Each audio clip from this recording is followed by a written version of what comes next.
1 João 5:21. Só isso aí. Vamos ler junto? Vamos ler? Todo mundo achou? Diga amém. 1 João 5:21. 1, 2, 3.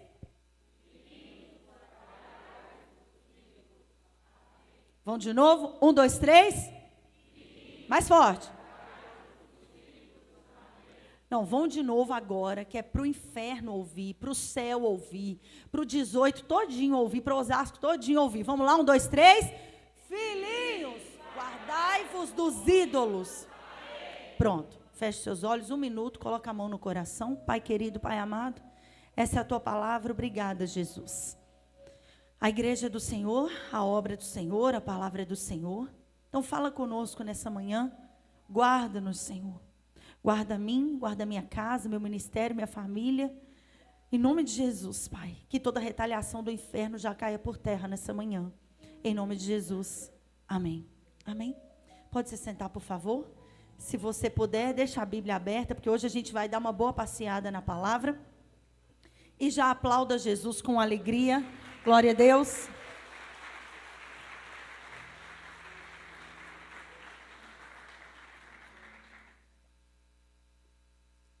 Hoje eu quero falar sobre um tema que é um absurdo ter que falar. Mas a gente está vivendo uma geração em que o óbvio precisa ser dito. Quem diria que um dia precisaríamos pregar sobre idolatria numa igreja protestante? Se os antigos cristãos aqui estivessem, eles diriam, não é possível uma coisa dessa. Se eu dissesse para minha mãe, quando ela estava viva, que um dia eu ia ter que responder para um crente, se crente deve ou não participar de festa junina, ela iria desacreditar do que eu estava falando. Mas, por incrível que pareça, os ídolos de antigamente tinham altares. Os ídolos de antigamente eram adorados em praças públicas.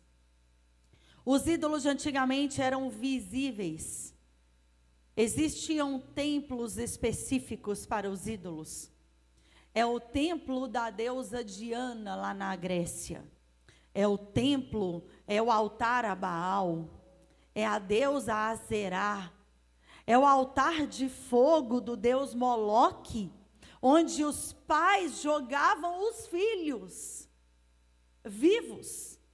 Crianças eram sacrificadas a um deus chamado Moloque, que era, o altar dele era de pedra e tinha fogo crepitando lá o tempo todo. E os pais jogavam os filhos e depois se jogavam de remorso por ter jogado os filhos. Antigamente esses eram os deuses. A idolatria começava no altar, mas hoje não. Hoje a idolatria começa no coração. Os ídolos hoje não são visíveis. Os ídolos hoje não são de pedra, nem de gesso, nem de pau.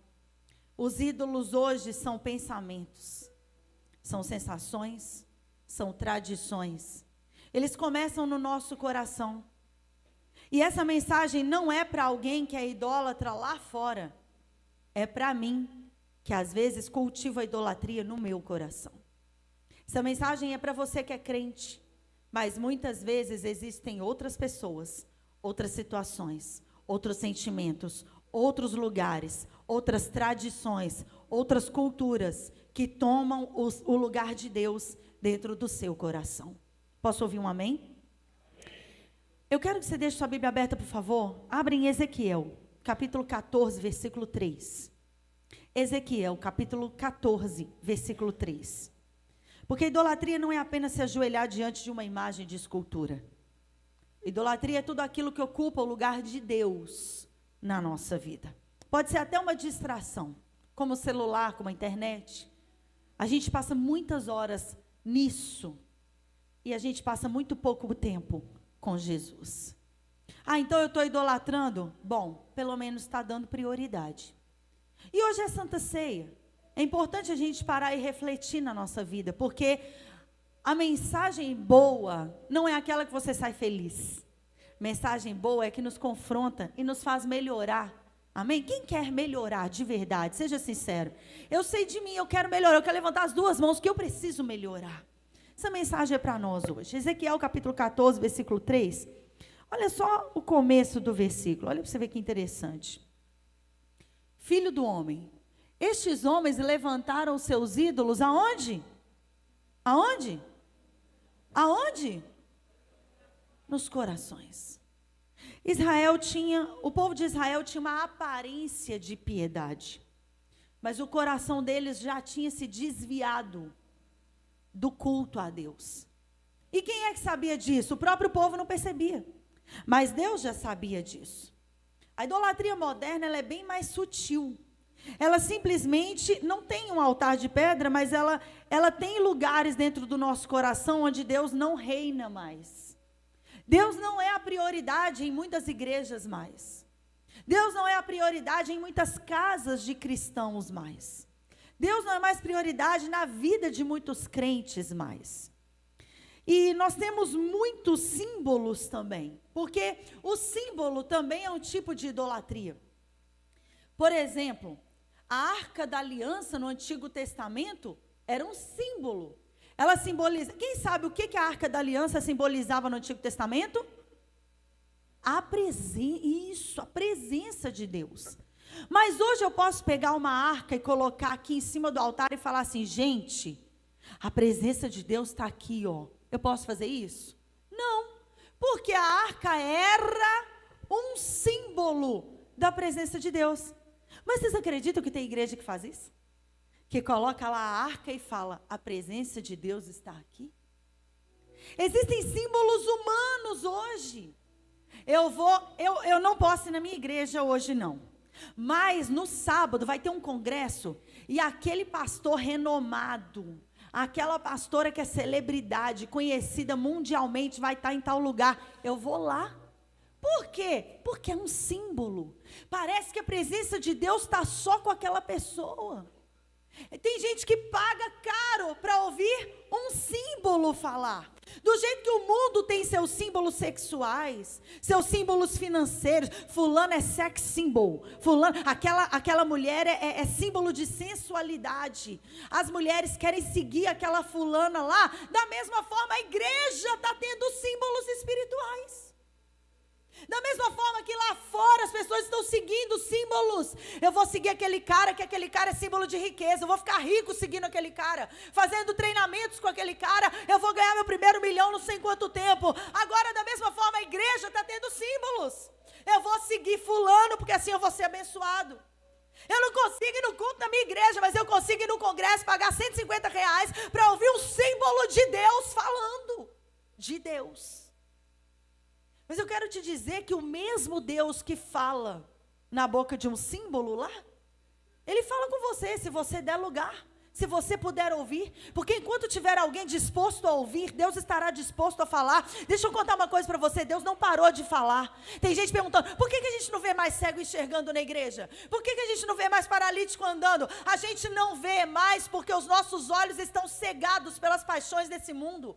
As nossas máscaras tamparam nossos olhos, as escamas estão nos nossos olhos, e a gente está idolatrando pessoas, a gente está idolatrando sentimentos, a gente está idolatrando entretenimento. Gente, o culto virou entretenimento em muitos lugares. Se não tiver um entretenimento, a pessoa não vai só pelo culto. Elas perguntam, quem estará lá no culto? Se não tiver um show pirotécnico, se não tiver muita luz, muita fumaça, a pessoa não sente a presença de Deus. Eu quero te contar que isso não é presença, isso é emoção.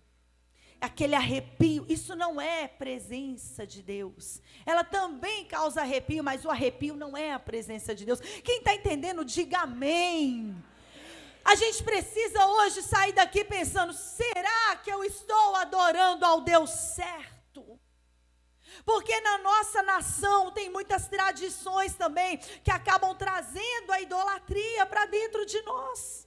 Disfarçado de cultura, mas é tudo paganismo, é festa pagã.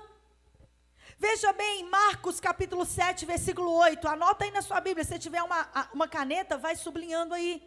Marcos capítulo 7, versículo 8, Veja bem o que a idolatria pode fazer. Olha, um dos ídolos modernos: dinheiro, sucesso profissional, né? Tem gente que morre de trabalhar, gente, nem precisava tanto. Oh, meu Deus, a pessoa não tem nem saúde mais, mas está lá, morrendo de trabalhar. Não, mas tem que pagar as contas. Não, não é assim não. É ambição demais mesmo. É ganância demais. Idolatra o trabalho, idolatra o dinheiro. Pelo amor de Deus, vamos acordar, gente. Há tempo para todas as coisas, Eclesiastes capítulo 3. Meu Deus do céu. Marcos capítulo 7, versículo 8 diz assim: porque deixando o mandamento de Deus, retendes a tradição dos homens. Olha aí, ó, como lavar dos jarros e dos copos e fazer muitas outras coisas semelhantes a essas, porque era um ritual aqui. Mas aqui está falando sobre tradições. Repete comigo assim: tradições. Eu fiquei muito abismada quando eu vi em muitas histórias, caixinhas de perguntas que alguns pastores abriram para as pessoas perguntarem. E as pessoas começaram, enxurrada de perguntas. E para mim também já perguntaram muitas vezes: crente pode participar de festa junina? A festa junina não é originalmente brasileira. Ela começou lá na Europa. A comemoração pelo solstício de inverno. Porque o hemisfério norte é gelado. Quando começava o verão, que lá começa em junho, é diferente do nosso aqui. Quando aqui é inverno, lá é verão. Quando lá é inverno, aqui é verão. Mas lá começava o solstício de verão, que é em junho, e o solstício de inverno lá é em dezembro. Então, o solstício de verão é aquele dia do ano que o sol fica por mais tempo no céu. É aquele momento que a Terra fica exatamente no ângulo certo em direção ao sol, lá no hemisfério norte. Só que com o tempo frio, a colheita era difícil. Quem tem chácara aí, quem tem sítio, quem costuma viajar para a roça, sabe que no frio, as folhinhas, a horta, as coisas não nascem direito, fica meio encruada, porque é muito gelado. O orvalho da noite é gelada, às vezes chega a congelar. Eu já vi em cima das plantinhas pedacinhos de gelo mesmo, logo pela manhã. Então a terra não gosta muito de frio. Então quando chegava o solstício de verão, que é aquele dia do ano, lá na Europa, isso em muitos anos atrás, o sol ficava mais tempo, então tinha um dia mais quente, começava o verão. Então o povo das fazendas faziam a festa da colheita, e começavam a fazer rituais, faziam fogueiras, pulavam as fogueiras, e agora, como se fosse assim: o fogo agora não me queima mais, porque agora nós temos o sol. E o sol começou a ser idolatrado como Deus. Então eles acendiam fogueira só mesmo para brincar de jogar um e o outro na fogueira. E assim muita gente morria também. Acidentes mesmo. E eles pulavam a fogueira também, tipo assim: agora a gente não precisa da fogueira para nos aquecer. A gente tem o sol, vamos adorar o sol. E assim começavam muitos rituais. Quando foi um tempo, esses rituais pagãos, eles tinham o objetivo de adorar ao Deus Sol, ao Deus da fertilidade. Por quê? Porque na cabeça daqueles fazendeiros, era aquele sol que esquentava a terra e fazia a colheita ser abundante.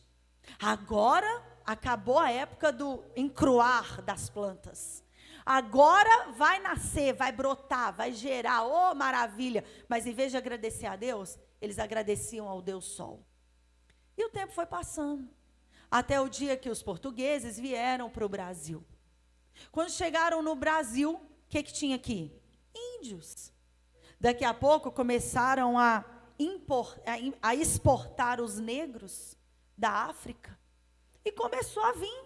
Só que cada índio e cada negro da África, dos escravos mesmo, eles tinham já os seus ídolos. Eles tinham já os seus deuses. Então, por exemplo, os africanos adoravam Exu. Exu é uma divindade, tanto da Umbanda quanto do Candomblé, que para eles é o senhor da fertilidade. Para eles, é ele que abre os caminhos. Para eles, ele é o senhor das encruzilhadas, por isso que ele libera o destino. Agora, esse povo chega no Brasil como escravo, adorando Exu, é a cultura deles, é a religião de matriz africana. É o que eles acreditam. Só que eles chegam no Brasil e aqui tem o quê? Padres jesuítas, portugueses, que trouxeram as tradições da igreja romana para o Brasil. Agora os negros são obrigados a adorar quem?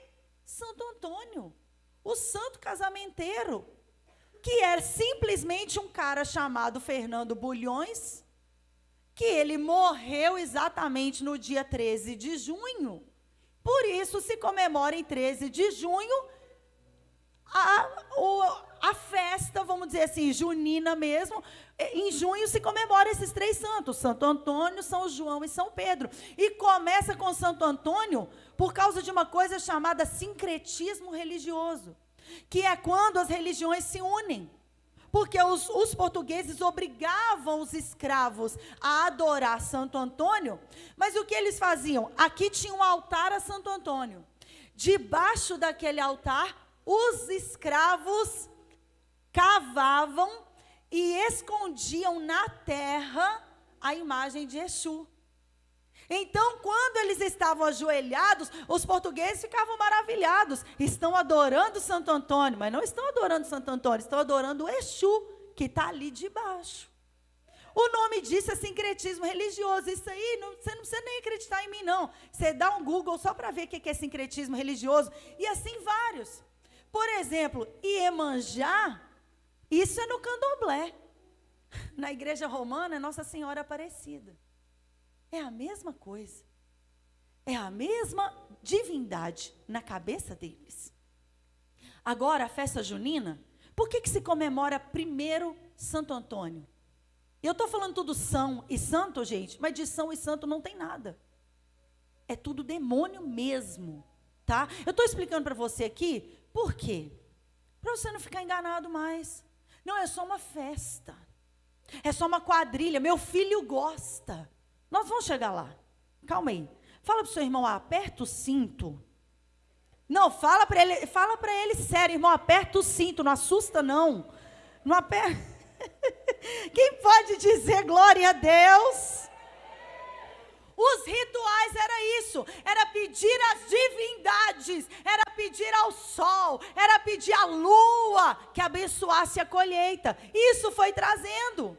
Agora, como era uma festa de fazenda, por isso que se usa o xadrez. A festa na roça, é o casamento na roça. Sabe por que era o casamento? O casamento que Santo Antônio arranjou. Eles viram o coitado da estátua de cabeça para baixo. Enquanto a menina não arruma o marido, ela não vira ele de cabeça para cima. Esse é o ritual do Santo Antônio. E esse tal de Fernando Bulhões, que eu estou tentando entender até agora, por que virou Antônio?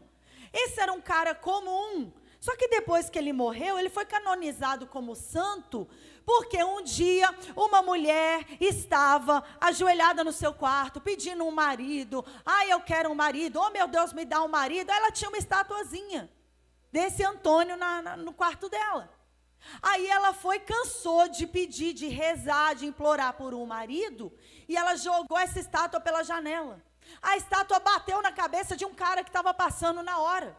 O cara machucou, mas quando olhou, viu uma moça bonita na janela. Pegou a estátua, foi lá, devolveu para a mulher, e acabaram se conhecendo e casaram. Aí a mulher achou que foi o quê? Um milagre de Santo Antônio. É coisa linda demais. Eu não tenho paciência.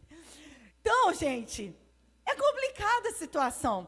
Aí outro milagre atribuído a Santo Antônio. Esse Fernando Bulhões, que virou Santo Antônio, diz que é um cara que tinha uma moça que precisava casar. e ela não tinha dinheiro. A mãe dela queria vender ela para prostituição. Aí ela falou, não, eu vou arrumar um cara sério, eu vou casar, eu não quero viver essa vida. A mãe dela falou assim, então você pede um milagre aí. Ela começou a rezar. Aí um dia ela conheceu um cara chamado Fernando Bulhões, e esse cara deu a ela dinheiro para ela ter um dote, e assim, porque ela tinha dinheiro, os caras quiseram casar com ela, e finalmente ela arrumou um marido. Milagre de Santo Antônio. É esse nível de coisa. Aí ele foi canonizado como santo, um homem comum, que morreu, normal, como todo mundo vai morrer um dia, e foi canonizado. E esse é o Santo Antônio casamenteiro. Agora, por que vocês acham que é comemorado o Dia dos Namorados, dia 12 de junho? Porque ele morreu dia 13 de junho. Então é tudo assim, envolvido, tipo vida sentimental, sabe? Mas eu vou deixar o Dia dos Namorados para outro dia, tá? Hoje é festa junina. Agora, para evitar que as pessoas abandonassem a fé cristã, então os padres jesuítas começavam a obrigar os negros e os índios a cristianizar essas festas. E por que a de Santo Antônio é a primeira, 13 de junho? Porque nesse dia, porque ele tem que abrir as comemorações da festa junina. Porque Exu é que abre as comemorações do carnaval também. Exu é que abre todas as festas, Exu é que abre as comemorações de tudo do candomblé e da Umbanda. Então tem que ser o Santo Antônio primeiro, porque ele é que abre também. Ah, gente, misericórdia. Você pode dizer misericórdia, Jesus? Então a fogueira era para celebrar o Deus Sol. Então, gente, hoje, eu quero que você só abra aí, por favor, Deuteronômio capítulo 18, versículo 10. É muito crente fazendo simpatia. Eu vou colocar...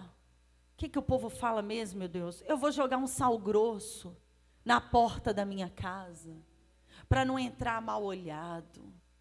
Eu vou colocar um cravo não sei aonde na janela. Gato preto dá azar. Hoje, coitado do gatinho, gente, ele não tem nada a ver com isso.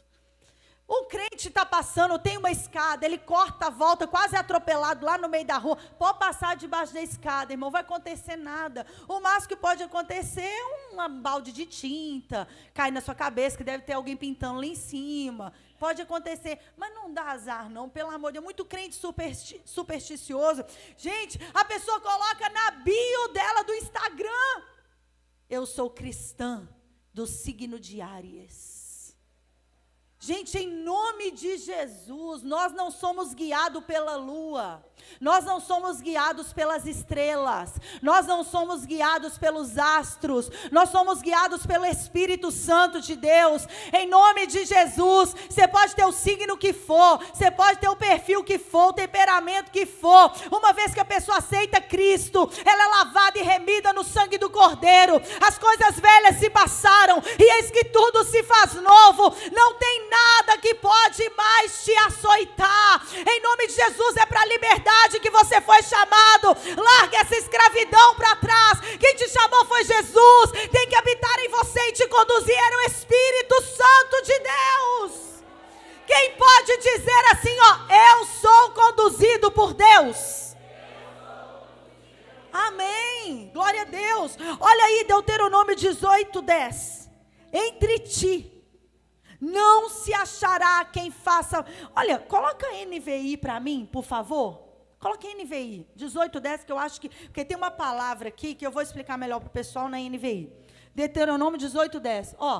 Não permitam que se ache alguém no meio de vocês que queime em sacrifício o seu filho ou a sua filha. Você já viu que nas festas juninas o povo gosta não é só festa junina não, outras festas também, pisar cinza? Quem já viu isso? Não tem? O povo vai passando, mas é na roça, né? O povo vai passando descalço em cima da cinza. Não, é sacrifício. Que tipo de sacrifício é esse? Que tribulação? Sacrifício de crente é jejum, oração, e já é muito sacrifício ficar sem comer, é ou não é, gente? Pelo amor de Deus. Agora você vai ficar descalço, passando em cima da cinza, em cima do caco de vidro. Que é isso? Derramando sangue inocente? Para quê? Não queime seu filho, não queime a sua filha. Olha, que pratique, não ache, não permita que entre vocês ache alguém que pratique adivinhação. Não, que a cigana vai ler a minha mão. Uma crente falou comigo isso um dia. Pastor, eu estou preocupada. Porque eu passei lá na Avenida Paulista. E aí as minhas amigas estavam e a cigana puxou e leu minha mão. E falou que vai ter não sei o que no meu futuro. Falei, o Senhor Jesus que repreenda esses crentes. Gente, quem decide o futuro de um crente é o Espírito Santo, se Ele permitir. Porque se Ele não permitir, Ele pega as rédeas da própria vida e começa a conduzir a própria vida e toma decisões erradas e se lasca todinho. Mas enquanto houver um crente que permita, o Espírito Santo é que te conduz. Quem diz o que vai acontecer na sua vida é o Espírito Santo. Quem diz o que vai acontecer na sua família é o Espírito Santo. Quem está com você todo dia não é o Espírito do Exu, não é o Espírito do Antônio, não é o Espírito do Zé, do João. Quem está com você e comigo é o Espírito Santo de Deus. Não se ache, que não permita, que no meio de vocês alguém pule fogueira, tá? Não mexe com fogo, não, que você vai acabar se queimando, e que pratique adivinhação, ou que se dedique à magia, ou que faça presságios, ou pratique a feitiçaria. Vou nem falar nada, não. Quadrilha, vou nem falar. Pastora, agora aqui é que nós vamos chegar aqui no negócio. Presta atenção. Que eu anotei tudo aqui para explicar para vocês. Êxodo capítulo 20, verso 3. Anotei, por favor. Que aqui eu quero entrar com você num assunto muito importante. Porque veja bem. Talvez você nunca pensou nisso. Não, pastor, claro. Eu não vou lá na igreja romana, dançar a festa junina lá, participar lá. Eu não vou lá. Não, teve lá na escola, eu nem fui. Só que acontece que tem igrejas evangélicas que estão fazendo arraiazão, arraiá do crentão. Vão tomar um crentão dentro da igreja. O local que é consagrado ao Senhor para adorar ao único Deus está sendo um palco de idolatria. Qual é o problema? Vem cá, Diácono Robson, por favor, sobe aqui. Talvez eu e você olhamos para uma mensagem como essa e falamos assim: não, eu adoro só Deus. Eu não vou pegar outro Deus e colocar no lugar de Deus. Não, eu não vou colocar outro no lugar de Deus na minha vida, de jeito nenhum. Só que eu vou te falar o que muitos têm feito. Fica aqui de frente para mim, por favor. Aqui, tem problema não. Aqui está Deus. Mas aqui está meu ídolo também. Não tem problema. Ninguém vai arrancar Deus e colocar outra coisa no lugar. Não. Só que a gente está fazendo eles conviverem juntos. É aí a mistura que é o problema. Você entende isso? Tem problema não. Eu vou na igreja no domingo. Mas no sábado, eu estou na festa junina da minha rua, da escola. Estou lá fazendo bandeirinha. Eu estou lá preparando o quentão. Eu estou lá, meu filho vai dançar quadrilha. Gente, Êxodo capítulo 20, é o que nós vamos ler agora. Muito obrigada. Repita comigo assim, não terás. Vamos nessa versão aqui? Não tenha outros deuses além de mim. Acabou. Em algumas traduções está: não tenha outros deuses diante de mim. Porque Deus já sabia que muitos de nós iriam adorar Ele, mas também iria adorar outros deuses. Quem está entendendo, diga amém.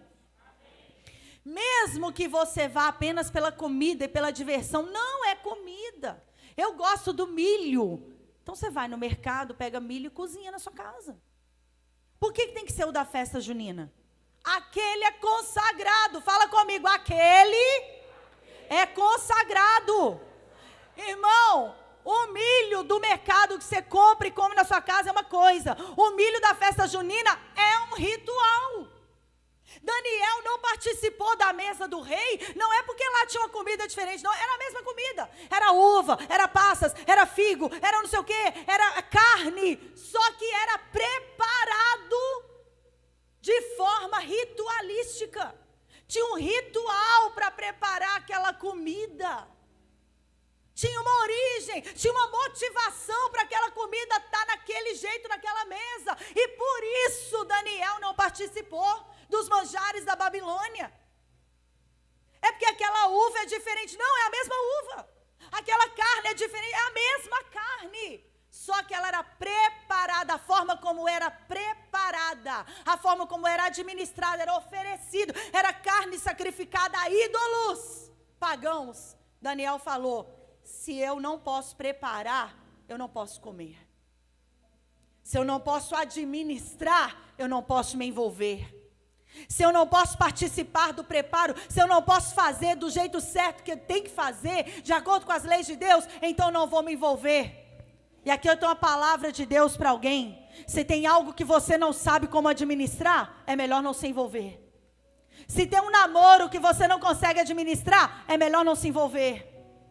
Se tem uma vida financeira que você não consegue administrar, nem entra nesse negócio, nem assina esse contrato, nem vai para aquele lugar, porque você não sabe administrar. É melhor não se envolver. Porque Deus ainda é santo, a palavra de Deus ainda não mudou. Deus ainda é o mesmo ontem, hoje e será o mesmo eternamente, o mesmo Deus. Falcatrua ainda é falcatrua, paganismo ainda é paganismo, idolatria ainda é idolatria, e Deus ainda é Deus. Quem pode adorar a esse Deus nessa manhã e dizer glória a Deus, aleluia. Mesmo que você está ali só pela comida e pela diversão, como eu vejo muita gente falando, não, é que é gostoso, lá tem pé de moleque. Tem pé de moleque na Casa do Norte, come lá, compra lá. 1 Coríntios capítulo 10, versículo 21. 1 Coríntios capítulo 10, versículo 21. Não podeis beber o cálice do Senhor e o cálice dos demônios. Não podeis ser participantes da mesa do Senhor e da mesa dos demônios. Aí agora eu quero chegar com você numa história muito interessante, Números capítulo 25. Talvez você fale assim, não, a pastora que isso, não precisa disso tudo não, é só o arraiar dos crentes, não, na igreja não é festa junina que chama não, lá é festa cultural, é festa caipira, é festa tradicional, é bonitinho, todo mundo vai de xadrezinho, gracinha, eu ponho meu menino, ai que lindo, aí ele vai dançar um louvor. Aí as meninas vão dançar um louvor, caipira, de chapéu de palha, mas é lindo, que legal, e nós vamos acender uma fogueira. Então tá bom, então vamos para a Bíblia, vocês não precisam acreditar em mim não, vão lá. Números capítulo 25, versículo 1. E Israel, vamos ler até o 3, tá? Deteve-se em Sitim, e o povo começou a prostituir-se com as filhas dos moabitas. Elas convidaram o povo aos sacrifícios dos seus deuses. E o povo comeu, e inclinou-se aos seus deuses. Juntando-se, pois, Israel a Baal Peor, a ira do Senhor se acendeu contra Israel. Agora presta atenção, olha para mim aqui que eu vou fazer um resumão. Depois na sua casa, anota aí na sua Bíblia, você vai ler Números 25 todo, o capítulo 25 de Números. Só para você entender essa história aqui que eu vou falar agora. Mas agora não, presta atenção aqui, 1 minuto. 1 minuto eu explico. O povo de Deus sempre ganhava as guerras. Então tinha um rei que se chamava Balaque, que era o rei dos moabitas, que era um povo inimigo do povo de Deus. Esse rei sabia que o povo de Israel ganhava as guerras porque tinha quem do lado deles? Tinha quem? Deus. Por que um povo de Deus ganha guerra? Porque tem? Alguém tem Deus do lado aí? Amém? Por isso que as nossas guerras a gente ganha de joelhos. Antes de guerrear com alguém, você guerreia no mundo espiritual. É assim que você ganha suas guerras. Amém? Crente que ganha guerra é crente que ora, que jejua, que busca o Senhor. Posso ouvir um glória a Deus? Esse rei de Moabe chamado Balaque conhecia um cara. Esse cara é meio mestiço. Esse cara é meio místico. Um dia, ele está na igreja falando em línguas. No outro dia, ele está olhando uma bola de cristal para ver o futuro de alguém. Num dia, ele dá glória a Deus e aleluia. No outro dia, ele está lendo a mão de alguém para ver o futuro de alguém. Num dia, ele está orando, buscando. No outro dia, ele está preocupado em adivinhar o CPF de alguém. Esse cara é meio místico. O nome dele é Balaão. Ele é um profeta de Deus, mas também é um profeta do diabo. Então o Balaque, que é o rei dos Moabitas, chama esse cara chamado Balaão, fala assim: vou te dar uma grana. Quer ficar rico? Quer ganhar um dinheiro? Arrasta para cima. Quer? Faz um curso comigo? Rapidão, você vai ter seu primeiro milhão. Mas deixa eu explicar uma coisa. Você vai profetizar contra o povo de Deus.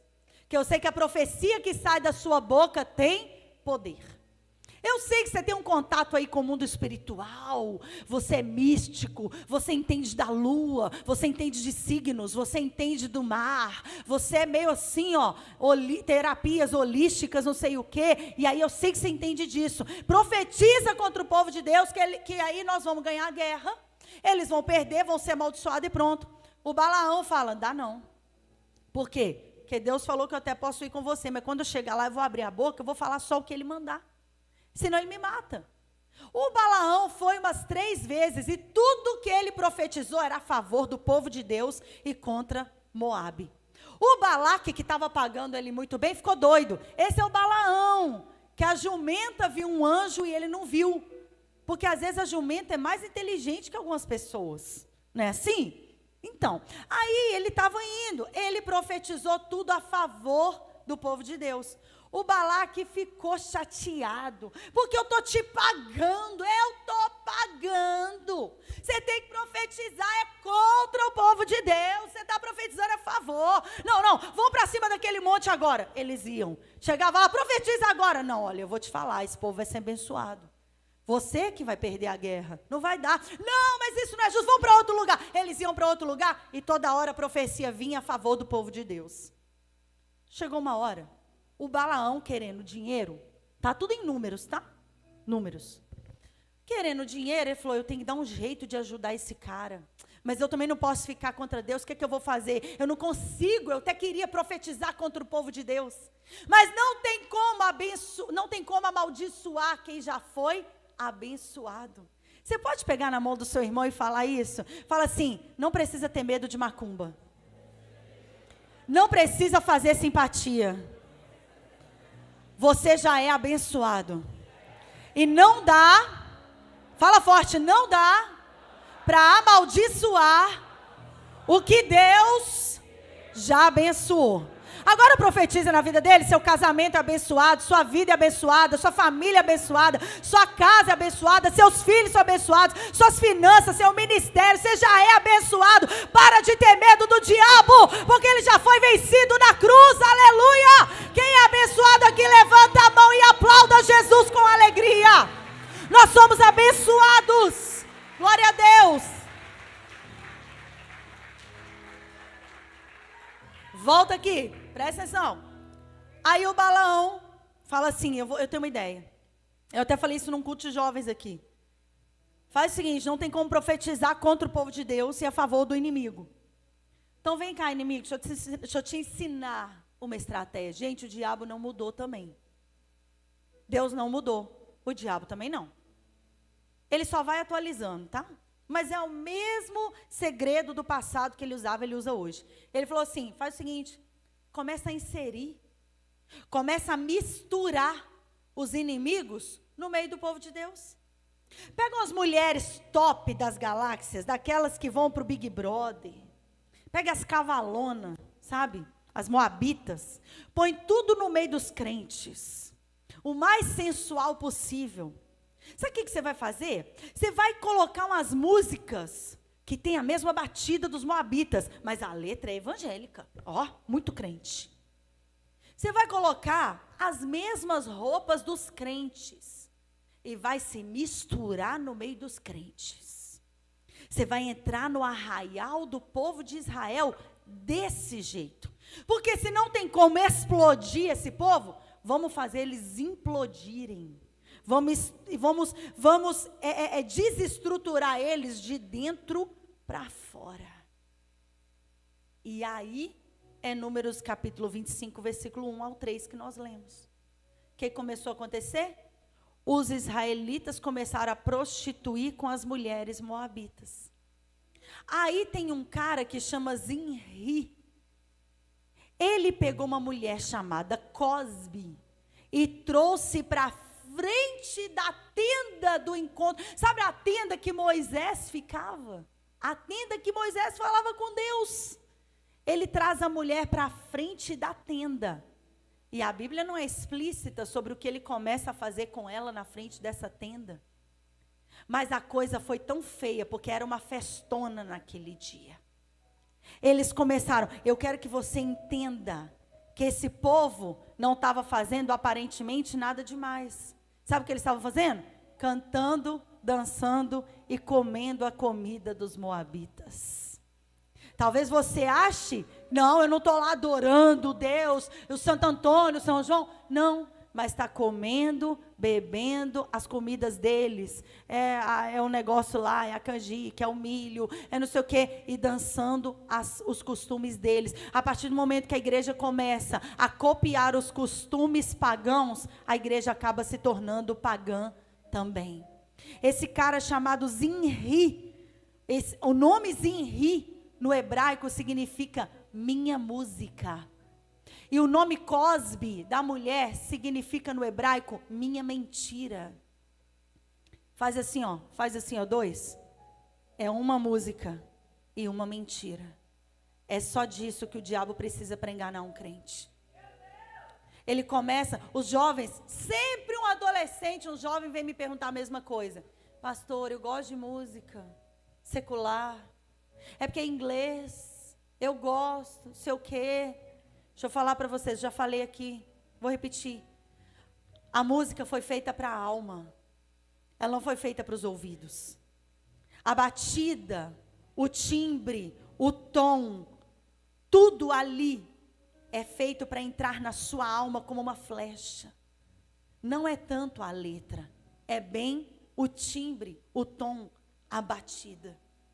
Tanto é que eu já expliquei para vocês que um ex-pai de santo me contou esses dias, que o atabaque no candomblé, ele é um espírito, ele não é para chamar espíritos, ele é um espírito. Tanto é que as músicas de Mozart, de Beethoven, tem algumas músicas clássicas que têm o poder de enlouquecer alguém. Porque a vibração dela alcança um nível de ondas sonoras do cérebro que nenhuma outra música alcança. Veja bem, música clássica não tem letra, mas foi comprovado cientificamente. A música tem o poder de entristecer alguém, ou de alegrar alguém, mesmo sem letra. Por aí você percebe que ela não é para os ouvidos, porque ninguém fica com o ouvido triste, a gente fica com a alma triste. Quem está entendendo, diga amém. Se o Vitor tocar aqui, ó, musiquinha triste, música de velório, música triste, ó, nós vamos chorar aqui, daqui a pouco, sem letra nenhuma. Mas se ele começar, Deus, eu tenho tantas bênçãos, só a musiquinha a gente já fica meio alegrinha assim, ó, sem a letra. Porque a música não é para os ouvidos, ela é para a alma. Então cuidado com o que você ouve, com o que entra na sua casa, com o que seu filho ouve. Em nome de Jesus, se não está te edificando, cai fora. Então você está participando de um negócio, aí vem para a igreja, aí beleza, aí eles perceberam que os crentes não vão lá, então não tem problema, a gente traz o arraiá para dentro da igreja. O crente não pula carnaval, não, tem problema não, a gente faz um bloco de carnaval crente e vai para a avenida. Não, mas a gente está indo evangelizar. Então sabe o que você faz? Você pega a camiseta da igreja, pega o panfleto da igreja e vai no carnaval. Você vê uma pessoa caída, levanta ela, ou vem cá, Jesus pode mudar a sua história. Em pleno carnaval, não é pegar um samba e começar a sambar na avenida e fazer um bloco, inclusive ensaiar no altar da igreja. Porque é isso que tem acontecido aí. Ah, gente, o mundo está perdido, o mundo acabou, o que está acontecendo? O mundo está de cabeça para baixo. Então a palavra do Senhor está dizendo que Deus sempre confrontou o povo que misturava adoração com costumes pagãos. E agora o povo de Israel misturou com o que Balaão indicou. Agora você fala assim, pastora, pelo amor de Deus, isso tem nada a ver. Se você ler Números 25, você vai ver que por causa disso, 24 mil pessoas morreram em um dia. Que Deus matou todo mundo. Aí você fala comigo assim, é verdade, né, pastora? Mas esse é o Deus lá da época da lei. Agora a gente está na época da graça. Tá bom, então abra sua Bíblia em Apocalipse, capítulo 2, versículo 14, por favor. Você quer graça? Você quer época da graça? Então tá bom, vamos para o Novo Testamento. Apocalipse, capítulo 2, versículo 14.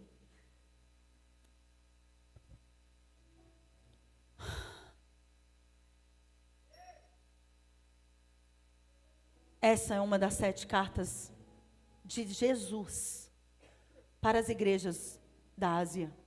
Essa aqui é a igreja de Pérgamo. Essa aqui é uma balada?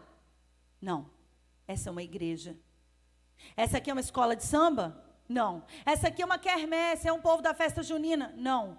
Isso aqui está sendo escrito para uma igreja. Isso aqui está sendo escrito para Pérgamo. Isso aqui está sendo escrito para a Nova Jerusalém de Cristo. Isso aqui está sendo escrito para a Assembleia, para a Universal, para a Bola de Neve, para Renascer, para o Avivamento da Fé, para a Batista. Isso aqui está sendo escrito para a igreja. Mas algumas poucas coisas tenho contra ti. Porque tens lá onde? Na sua igreja. Os que seguem a doutrina de quem? Olha o Balaão aí, gente. O qual ensinava Balaque a lançar tropeços diante dos filhos de Israel. Vocês parem de zoar. Para que comessem dos sacrifícios da idolatria e fornicassem. A vida com Deus é como um casamento. Nós somos a noiva e Jesus é o... Vocês morreram, gente? Acorda.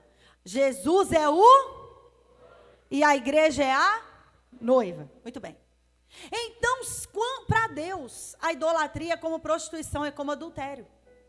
Se alguém adora um outro Deus, para Deus é fornicação. É como se uma mulher casada deitasse com outro homem. Para Deus, a idolatria é a mesma coisa. Ele chama quem idolatra outro Deus de prostituta. Então, agora ele está contando aqui, lá no Apocalipse, que lá em Números, foi isso que Balaão ensinou. Vocês vão trazer outras mulheres, vai imitar o costume delas. Vocês toleram a doutrina de Balaão. É isso que eu, Deus, tenho contra vocês. Gente, vamos acordar. Vamos parar de misturar. Não é que o meu filho gosta. Deixa eu te contar uma coisa. Eu gosto de Gálatas. Gálatas, capítulo 1. Que fala assim, ó. Acho que é Gálatas 1:10, se eu não me engano. Gálatas 1:10. Que fala, acaso eu tenho que agradar homens? Aqui, ó, Gálatas 1:10, é isso mesmo. Acaso busco eu agora a aprovação de homens ou a de Deus? Será que eu procuro agradar homens? Porque se estivesse ainda agradando aos homens, não seria servo de Cristo.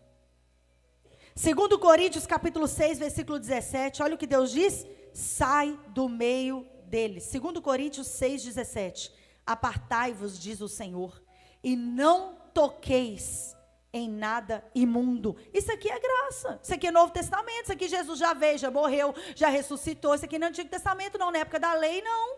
Isso aqui é 2 Coríntios, capítulo 6, versículo 17.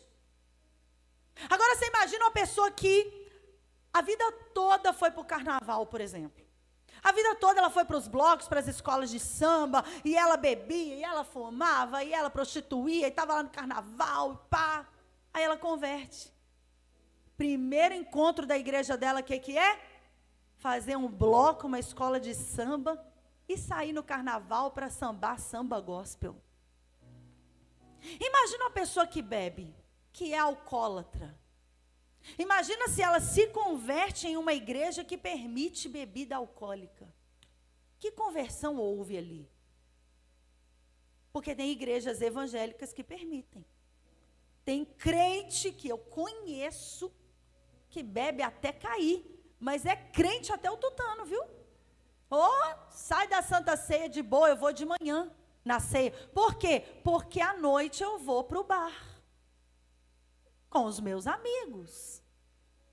Que conversão houve? Se conversão significa mudança de rota, mudança de caminho, mudança de destino.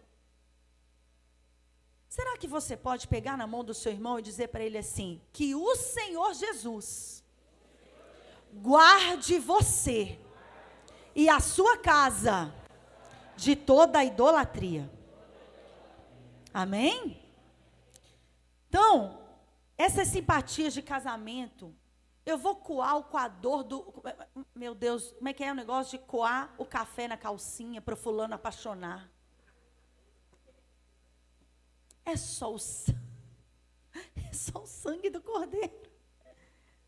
Gente, nem a vassoura atrás da porta expulsa visita chata, porque isso também não dá certo. Não adianta. Nossa, falei não sei o quê. Bate na madeira 3 vezes. Para com essa palhaçada. Pode bater na madeira, vai machucar seu dedo à toa. Não adianta nada. Pega no verde, que não sei o que lá. Uma folhinha de arruda, não sei aonde. Para com isso. Para de feitiçaria, de idolatria, de simpatia. A Bíblia condena tudo isso, pelo amor de Deus. Olha o que 1 Coríntios capítulo 8, versículo 10 diz. 1 Coríntios 8, 10. Mas se alguém vos vir, olha, aqui entra um negócio importante. A vós, vocês que têm ciência, você que entende, assentados à mesa de um templo de um ídolo, não será a consciência do que é fraco induzido também a comer as coisas sacrificadas aos ídolos? Quer dizer, então tem isso também. Não é só a questão da idolatria, é a questão do escândalo. Que se você é crente, e aí uma pessoa que é fraca na fé vê você participando, ela vai enfraquecer na fé também, que ela vai começar a participar, e ela não tem a estrutura espiritual que você tem. A Bíblia diz que vai vir o escândalo, só que tem um problema. Ai daquele por meio de quem vier o escândalo. Diga assim bem forte: tudo me é lícito, mas nem tudo me convém. Aí tem irmã que fala assim: não, mas que minha filha gosta, que meu filho gosta. Um dia eu peguei um menino no Kids da igreja. Um menininho convidando outra menininha para ir fazer o parzinho romântico com ele, porque eles iam ser o noivinho e a noivinha numa quadrilha no condomínio dele. Falei: meu filho, em nome de Jesus, quem te ensinou a dançar quadrilha? Eu vou com a minha avó. E a avó era uma diaconisa da igreja. Eu não tinha palavras, eu não sabia o que dizer. Eu falei: filho, já que a sua avó não entendeu, que ela não lê Bíblia, eu vou explicar para você. Expliquei tudo sobre festa junina para ele. Falei: e agora o pior, além de você estar indo, você está chamando a sua amiguinha. Não faça isso. É um cego conduzindo outro cego. Então, a gente tem que entender que quem passa os ensinamentos para a próxima geração somos nós. Não é? Não são eles que têm que passar os ensinamentos para a gente. A gente pode aprender com eles outras coisas, tipo mexer em celular, né? Que esse povo digital é muito legal, a gente fica perdido assim. Eu chamo um adolescente, em 2 minutos ele resolve para mim. Eu chamo um menino da mídia aí, que ele nem era nascido quando surgiu o celular, e agora o menino já sabe de muita coisa. Esse tipo de coisa a gente pode aprender com eles. Mas passar os valores, os princípios, você, homem, presta atenção, homens, você é o sacerdote da sua casa. Não, isso aí é com a minha esposa. Ai, que bonitinha, ela levou meu menininho de chapéu de palha. Não faça isso com seu filho. E nenhuma escola pode obrigar seus filhos a participar, tá? É contra a lei. Pastora, mas eu trabalho em escola. Aí é diferente. É o seu trabalho. Mesmo assim, se você for a fundo, você consegue faltar nesse dia, porque você tem o direito de não participar de outra prática religiosa, se a sua fé não permite. Então quer dizer que se o povo lá quiser fazer um terreiro, uma macumba, porque você trabalha, você tem que participar naquele dia? Então tem que procurar saber seus direitos também. Porque você não obriga ninguém a ir nos cultos, por que eles têm que obrigar a pessoa a fazer esse tipo de coisa? É intolerância religiosa também. Entende isso? Quem entende isso, diga amém. Então existem direitos também que você pode procurar, tá bom? Só para terminar, gente, não dê legalidade ao inimigo para agir na sua vida. Fecha as brechas. Pastora, não, isso aí não tem nada a ver. É de não tem nada a ver em não tem nada a ver que o inferno está sendo cada vez mais povoado. Ainda não tem ninguém no inferno hoje, mas já tem muitos candidatos para lá. Isaías 42, versículo 6, diz assim: eu, o Senhor, te chamei em justiça e te tomarei pela mão, e te guardarei, e te darei por aliança do povo e para a luz dos gentios. Olha por que a igreja foi chamada para ser luz. Se for para ser igual a todo mundo, então não precisa ser igreja. Para abrir os olhos dos cegos, continuando o versículo, Isaías 42, 6. Para abrir os olhos dos cegos. Agora já estou no 7, né? Para tirar da prisão os presos e do cárcere os que jazem em trevas. 8. Eu sou o Senhor. Este é o meu nome, a minha glória, pois a outro não darei, nem o meu louvor às imagens de escultura. Vamos passar rapidamente uns versículos aqui, só para você entender que festa junina gospel também não pode. Que o povo que faz arraiá dentro da igreja, faz festa junina de crente, bloco de carnaval de crente também não dá. Colossenses capítulo 2, versículo 8. Anota na sua Bíblia aí. Colossenses 2, 8. Tende cuidado para que ninguém vos faça presa sua, por meio de filosofias e vãs sutilezas. Ah, é sutil demais, é só uma festa caipira. Segundo a tradição dos homens, segundo os rudimentos do mundo, e não segundo Cristo. Não, pastora, mas o milho dentro da igreja, ele é abençoado, a gente chorou antes. Mas a origem não é essa. Há todo um movimento no mundo espiritual. Não adianta abençoar o milho de hoje, se o primeiro lá, toda vez que se fizer, vai ser assim, vai ser assim, vai ser assim. Tem um ritual para aquilo ali. Tem um ritual maligno para aquilo ali. Não adianta, não, é só Santo Antônio. Não é Santo Antônio, é Exu. 1 Coríntios capítulo 2, versículo 12. Vão parar de imitar o mundo, gente. Mas nós não recebemos o espírito do mundo, mas o espírito que provém de Deus, para que pudéssemos conhecer o que nos é dado gratuitamente por Deus. Vão parar de imitar o mundo. 1 Coríntios capítulo 12, versículo 2 agora. Eu li 2:12, agora 12:2.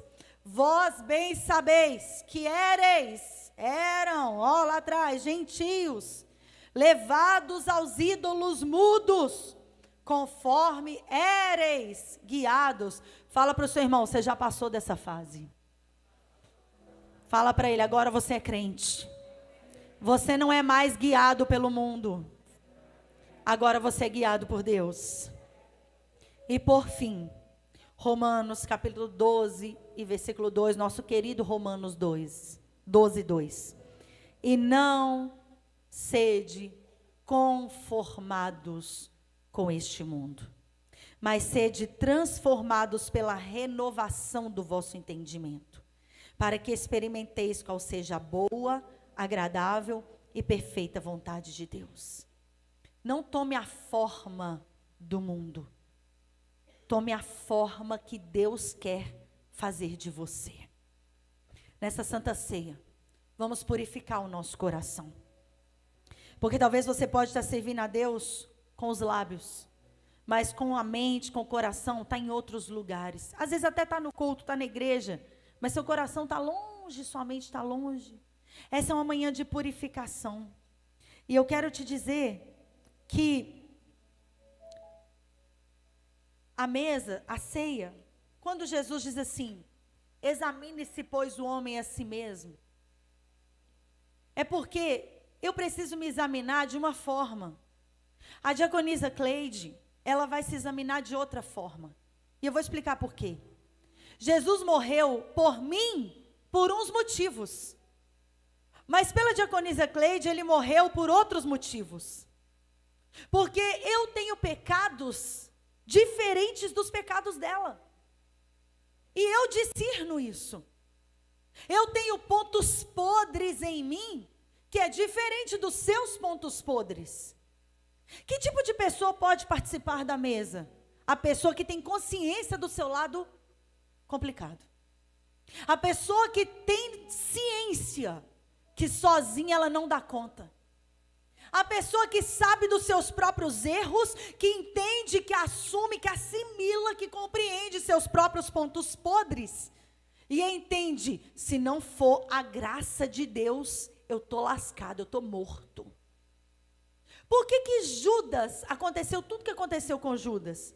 Porque ele não discernia Jesus da forma que Jesus era. Ele enxergava Jesus de outras formas. Ele achava que ele estava certo, que ele não tinha pecado. Errado estava era Jesus. Porque ele acreditava que Jesus tinha que a qualquer momento começar uma rebelião. Ele olhava para Jesus e falava, ele é rei, ele falou de um reino, e ele começava a fazer conta. Judas fazia matemática na cabeça dele. Ele falou de um reino, ele falou que ele é rei, então ele vai, uma hora dessa eu já sei, eu vou seguir ele, porque uma hora dessa ele vai tirar uma espada, e ele vai tirar os judeus dessa escravidão de Roma. A qualquer momento ele vai sair matando todo mundo, e eu vou estar do lado dele para matar todo mundo. Ele achava que o reino de Deus era da terra. Ele achava que quando falava de morte, era morte física. Ele não entendia o que era a mesa da comunhão.